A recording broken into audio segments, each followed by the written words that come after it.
the former president of the New York Federal Reserve Bank. Change? How about Larry Summers, the former Clinton Secretary of the Treasury? And look what, I mean, I've been around a long time. I never remember a newly elected president bringing in basically the national security team from the last administration who happened to be from another party. So you don't think Obama's different in any way? By their deeds you shall know them. If I bring in a hitter that strikes out every time, and I want him to play in the World Series, is he going to hit the ball over the fence? They brought in Larry Summers, Timothy Geithner. Look at the crew. Look who they are. They're strikeout artists, every one of them. The only thing that they know how to do is not to get their fingernails dirty.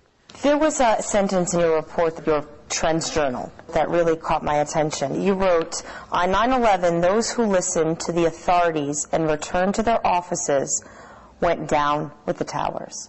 So, are you saying that Americans should not be listening to the officials that are saying these stimulus plans are going to make everything better? Is that the analogy there? Read my lips, no new taxes.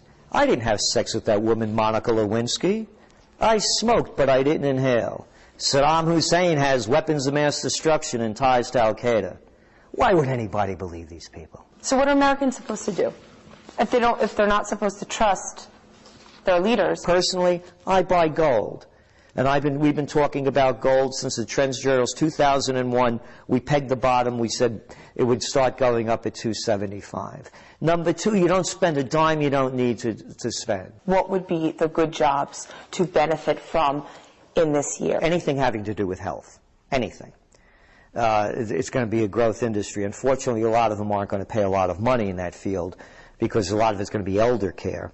And the other thing really is anything having to do with conservation engineers. Anything that's going to prove technologically sound and smart to save money and to make money. What about geopolitics? What trends are we going to see in terms of the relationship between the United States and the rest of the world? Well, the rest of the world is very hopeful with the, using the word hope, with the Obama administration. And again, we're going to have to see what transpires. But so far, and again, by their deeds you shall know them. Obama, when he first started to run, he was going to be out of Iraq. As soon as he became president, he was going to start bringing soldiers home. And now that's out to 16 months. And now there are reports they're going to bring upwards to 40,000 more troops into Afghanistan. So it doesn't look like, and he's also talking about preemptive strikes into Pakistan. So it really doesn't look like there's going to be much of a smoothing of geopolitical relations. The one factor we're looking at a time that it could not be the worst time for this to happen is what's going on in the Middle East and the Israel-Gaza war. If Israel, as they said they were trying to do, as the reports have come out, if they attack Iran at any level, it will begin World War III. Because if this war spreads beyond Gaza, it's going to inflame the Middle East. It can cause an oil crisis, as we saw in 1973. That's what ended the Arab-Israeli war when they embargoed oil going into the U.S. That's our major concern.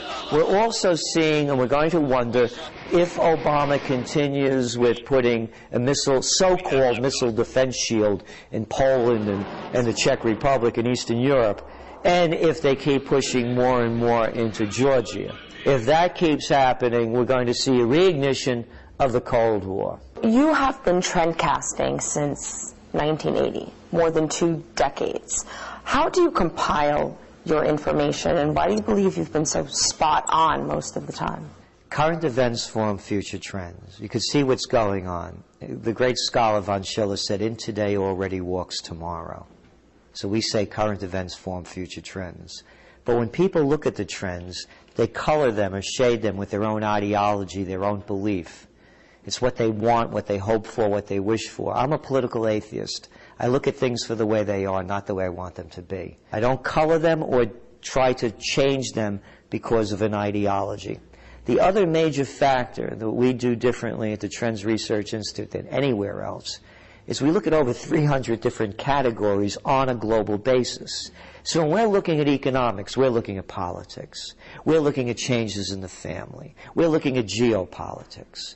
We're making connections between different fields continually. How can America get out of this situation? All you have to do is to look back to the 1990s when America entered into a recession.